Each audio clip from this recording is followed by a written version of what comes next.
Hi, welcome to Sidewalk Talk. I'm Steve Fortunato, founder of Shovel the Sidewalk. We are a marketing firm in Buffalo, New York. We create brands and advertising utilizing authentic storytelling, and we focus on small businesses. And so one of the things we're doing now is this podcast. It's an opportunity to meet with small business people across Western New York, and or anybody that's influential in Western New York, where we can help tell their story.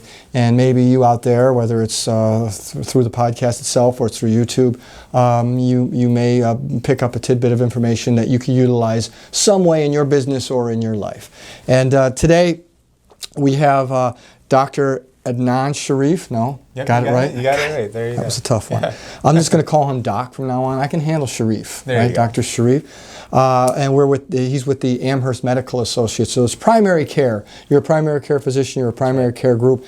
9,000 patients. That's right. That's a lot. Yep. All right. So, but let's get real interesting. Before we started talking to you a little bit about your background, you're not from here. That's right. So Tanzania. Yep. Explain. Let's help people out. I know they can Google it, whatever. But let's let them know where it is and how you ended up in Buffalo, New York. Yeah. So Tanzania is a country located on the east coast of Africa, right on the Indian Ocean. There, I always tell people, if you think of Africa on a map, find Madagascar, which is a big island, and just go inwards, and you'll hit Tanzania there. Also, the land of Kilimanjaro. So folks know Kilimanjaro. But we moved to the U.S. in 1993. I was a young kid then. My dad, he's an internal medicine doctor, and decided to uproot us for the sake of education. And so we ended up in the U.S., lived in Queens for a year, and then my dad matched in Buffalo for residency, which is how we ended up here. So that's kind of our transition from Tanzania to here. But pretty much grew up in Buffalo after that. And so, with your dad's background, so you grew up and you went to school in Williamsville. And, that's right. Yeah.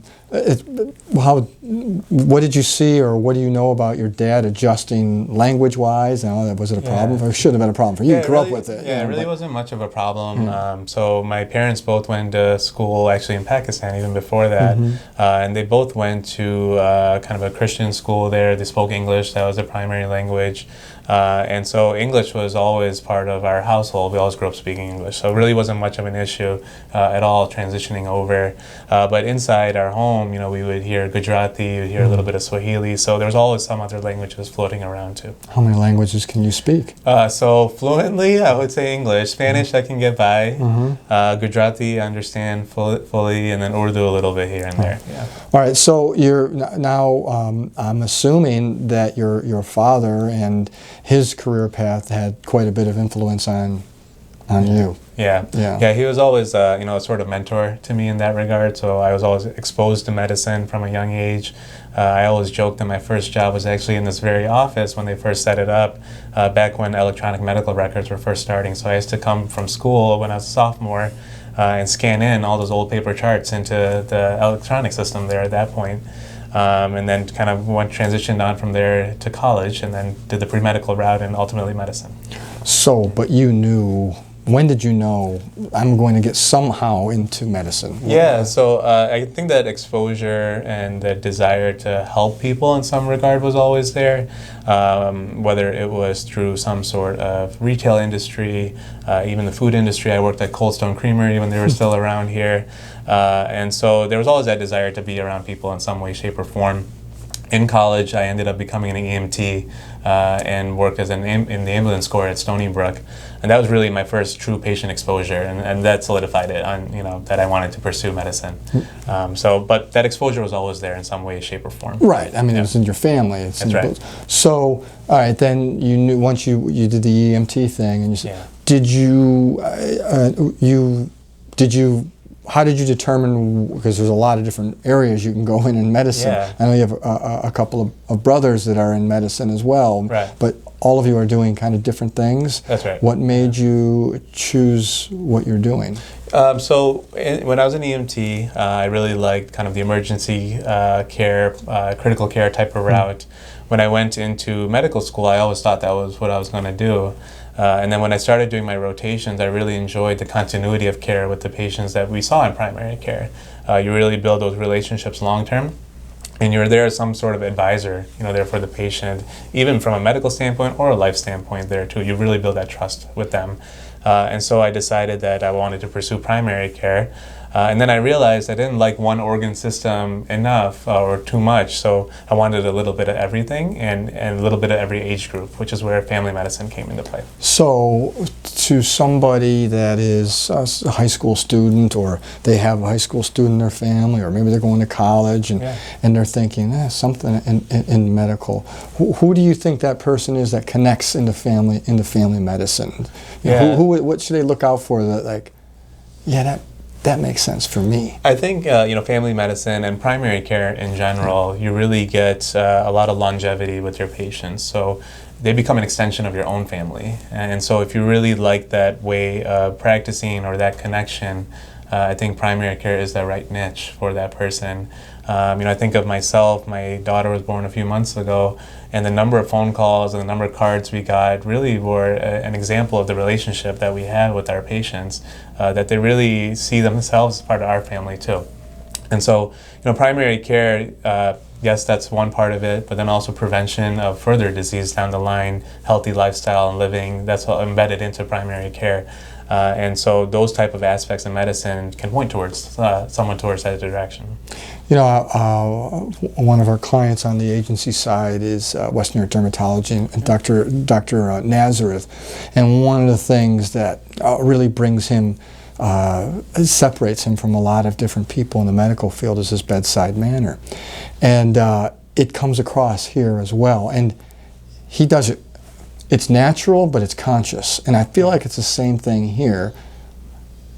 Is that, am I on? I know your bedside manner is great, but is that conscious, or is it like it's just part of your... I think it flows. At the end of the day, these patients, you're going to have to see them again. And so you want to build a good impression from the get-go. You want to be understanding from the get-go there too, but also relay the right messages to them at the right time. There's always, if they come in that day and are having a bad day, but in your back of your mind, you want to tell them about a screening that needs to be done, you somehow have to embed it in. You can't just, shove it right into their face. So I think that understanding of the patients, meeting them where they are, really does fall into primary care every single day.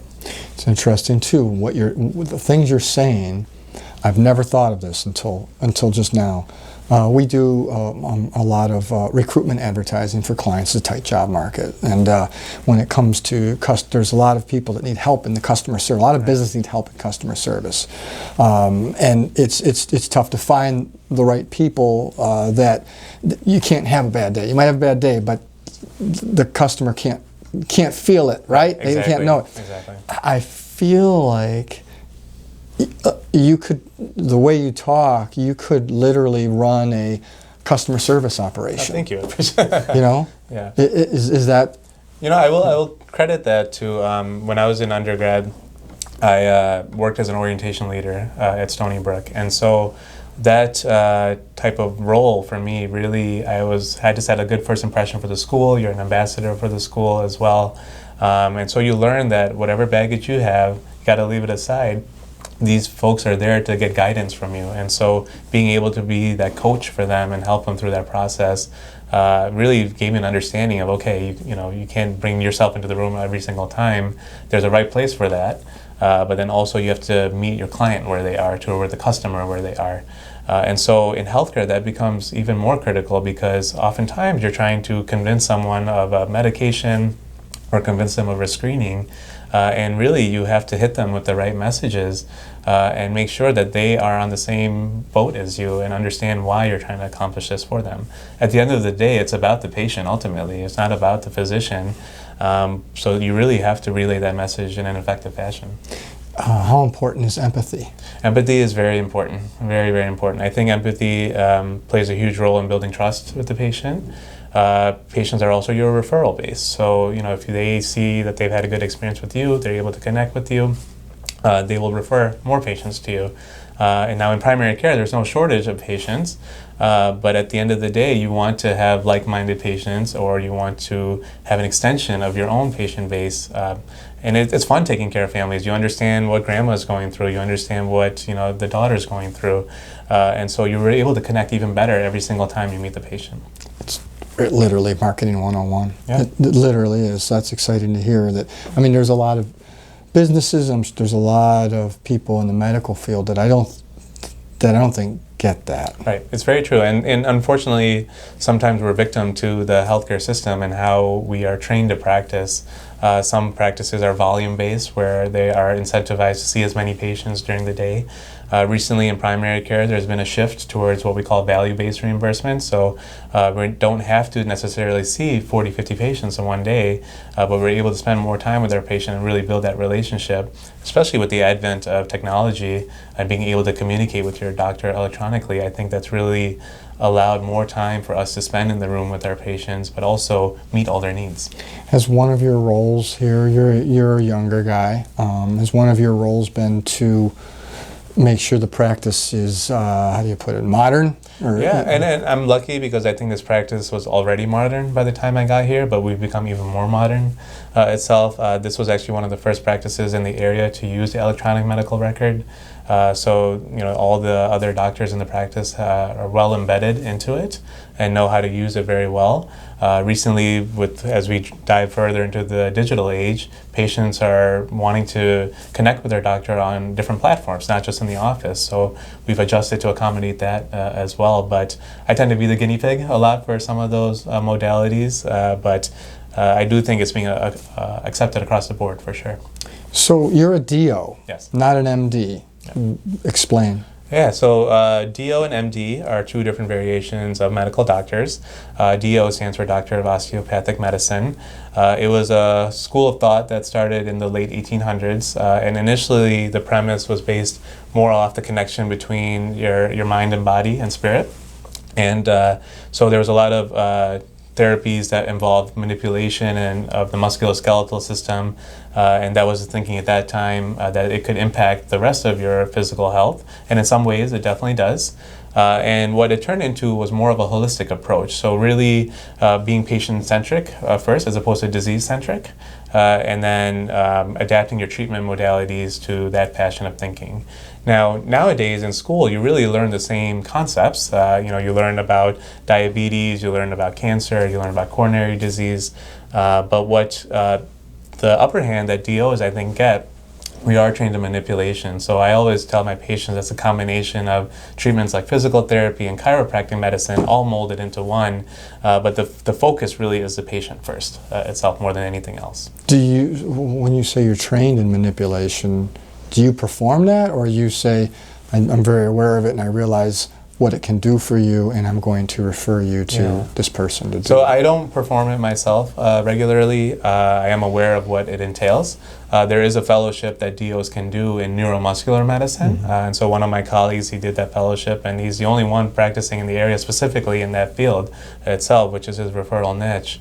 But it is something that I think patients are more amenable to, especially when there are such an adverse array of musculoskeletal ailments. I think patients are looking for alternative modes of therapy as opposed to just medicine. Right, and I think it just reminds me of chiropractic. Exactly. Now it's like chiropractic is becoming more acceptable, but you know what? It has that. I think maybe some people in the older generation, it's got that. There's some, I would say some myths that aren't myths. Right, exactly. Right, exactly. and so it sticks. Very true. And and when someone becomes a DO and they graduate medical school, they can go into any field of medicine. So, I have colleagues that are neurosurgeons that are DOs, colleagues that are dermatologists that are DOs, primary care, that are DOs. So you can really go into any medical field you wish. There's no restriction in that regard. And you practice side by side with other MDs as well. Is DO becoming more common? Yeah, I think it's as there's a need for more doctors in this country, it is a growing field. So there are more and more DO schools that are opening, every year. But I would still say majority of the graduates in the U.S. are MDs, but there is a larger growing percentage of DOs in the country for sure. So as a whole, we won't get into the insurances and everything, and but medical care itself. Are we heading in the right direction? People are living longer, so we have to be doing something right. Yeah, I think a lot of people living longer, yes, has been to inventions and progress in medicine. I will say healthcare as an industry, there's a lot of good and bad about it. I think accessibility to care in this country, especially for acute care, is very good. If you need a surgery immediately or you need a cardiac procedure immediately, we're very good at that. We do have a lot of well-trained specialists in this country. However, I feel like we are lacking in prevention. I think when we compare ourselves to other countries that are first world, our model is slightly upside down in the sense that we don't put prevention first, we put specialty first. So when someone has a skin condition, for example, they think of the dermatologist right off the bat. They don't think of, let me see the primary care doctor. They may actually know, what I'm dealing with, and they'll save me a specialist visit at the end of the day. So in that sense, that our system is set up in that fashion.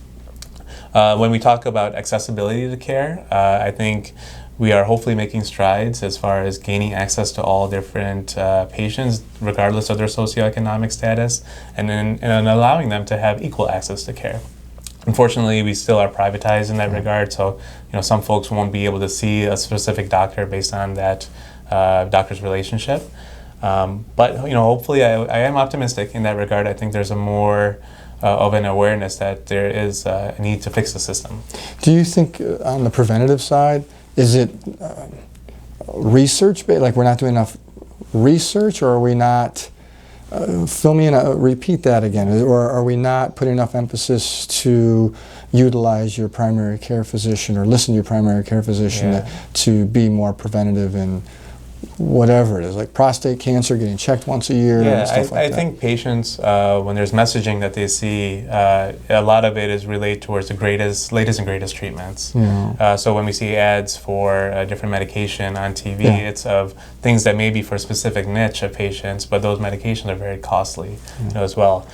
We don't have as much messaging about healthy eating or healthy lifestyle, or even medications that could be preventative for a patient long term. I think the funding is really what drives a lot of the messaging that gets related to patients. But prevention is also hard work. I think we're in a day and age where people want answers and they want fixes right away. Whereas prevention really involves a lot of hard effort for the long term itself. So it's a different mindset. Well, a touch point for me here is when you're talking about that we don't promote healthy lifestyle enough. Obviously, people are very aware in this country and around the world that smoking is bad for you, right? And I realize it's addictive and some people can't help it. But do we realize, it is amazing how many people die because they don't eat correctly. That's right. And some of it is so sick they can't afford to eat properly maybe, but they don't know. Yeah. And and when there would be it just kills me marketing-wise when I see fast food or high sugar carbonated drink being a sponsor for an athletic event, which is about health. Right. It's like that's not healthy. It's completely counterintuitive. It's killing you. It's literally slowly killing people. That's right. That's right. And it's one of those where I think in this country we're all about the glitz and glam. And so when we are exposed to messages that look exciting and fun, we're more apt towards those as opposed to something that's more fearful per se. Everyone wants to have a good time, but no one wants to worry about the bad effects that good time may have on them long term. Well, it comes down to positioning too. So, what a good time?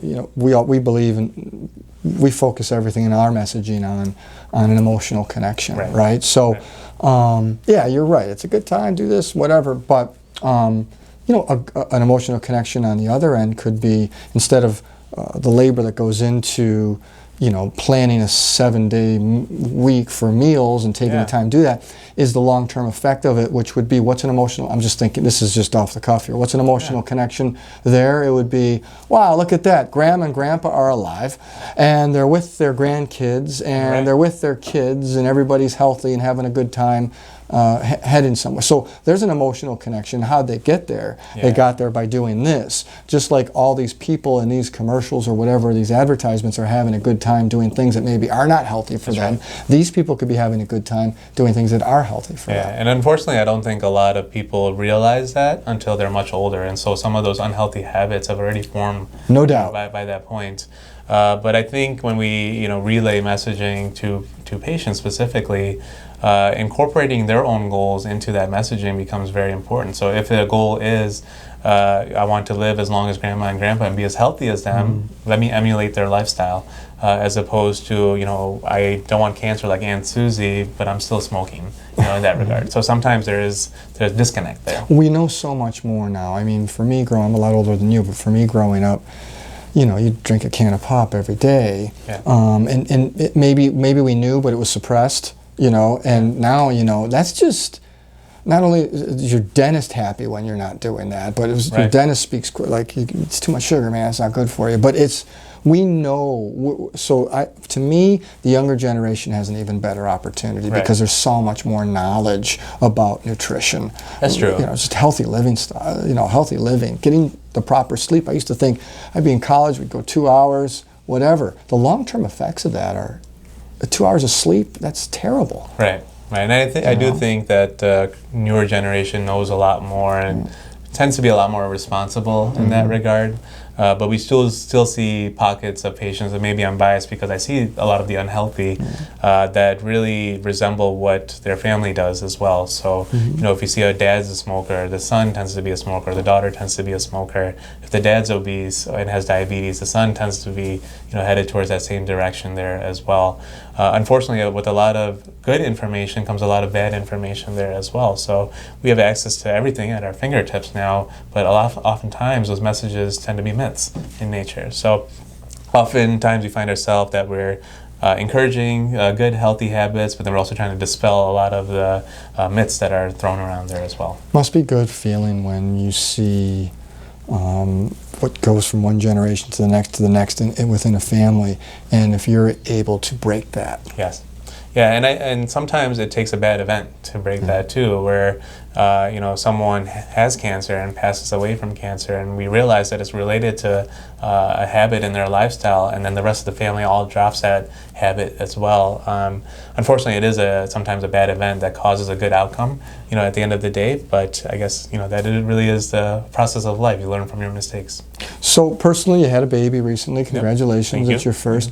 But your wife is not from Buffalo. While you grew up here, your wife is from the West Coast, out by San Francisco. Yeah, that's right. So how has she adjusted? So she's adjusted. I would say that she has welcomed the different style of living in Buffalo. Definitely more conducive to a family lifestyle, I would say. The climate, she's still getting the ropes with that. But she does admit that the community is extremely friendly and welcoming. There is a diversity of people here as well. Maybe not as much as the Bay Area, but it still exists in Buffalo. She's become a Sabres fan. I convinced her to not be a Sharks fan anymore, so that was a win for me there. But she's definitely adjusting. It is a different part of the country, a different population. But we are raising our daughter here. So. That's awesome. And you're going to stay? Plan on staying here long term. Yeah, I've built too many good relationships to leave now, for sure. And one of the things about primary care is you get more family time. Right? That's right. Yeah, I'm home for dinner every evening, which is one of the reasons why I chose this field. You really get to set your own schedule, especially in the outpatient setting, and you live the life that you want to live. So I'm on call once every 6-7 weeks, and for us, that's really outpatient call. I don't have to go into the hospital at all. And to be able to come home in the evening to my family was one of my goals long term, which is why I chose primary care. It allows me to do that. That's awesome. So anyone that's thinking long term, saying I'd like to, because I know surgeons. I know how difficult. I remember my one buddy. He's a surgeon over at Roswell, and and he has a passion for what he does, and we got together for a Bills game, and he had saved someone's life the night before. But Yeah. he was exhausted. Oh yeah, it's tiring. You know, I mean I give him healthcare credit. in general, yeah. Yeah. I would say any field in healthcare is going to be tiring, and it's not just physically tiring; it can be emotionally tiring too. You know, you hear people's complaints all day, and really help them guide through the healthcare system, and that can be tiring in itself. But at the end of the day, it's very important to pick what values you want to accomplish and focus on those first, and then build your career around them. So, Doc, Amherst Medical Associates has 9,000 patients. That's a lot, and they're covered well. Are you accepting or no? Yeah, so in this practice, 3 of us are accepting new patients, and some of the older doctors, they have closed their panels as they eye retirement over the next few years. So at the moment, I'm definitely accepting patients. Yeah. All right. Well, congratulations to you, Doc. We appreciate you being on the show. Before we wrap up, a thanks to our sponsor, Vandalay Industries. George and his team do a great job, and we appreciate them helping us out. That's it now for Sidewalk Talk. Good job, Doc. Thank you, Steve. Nice to meet you. Appreciate it. Until next time.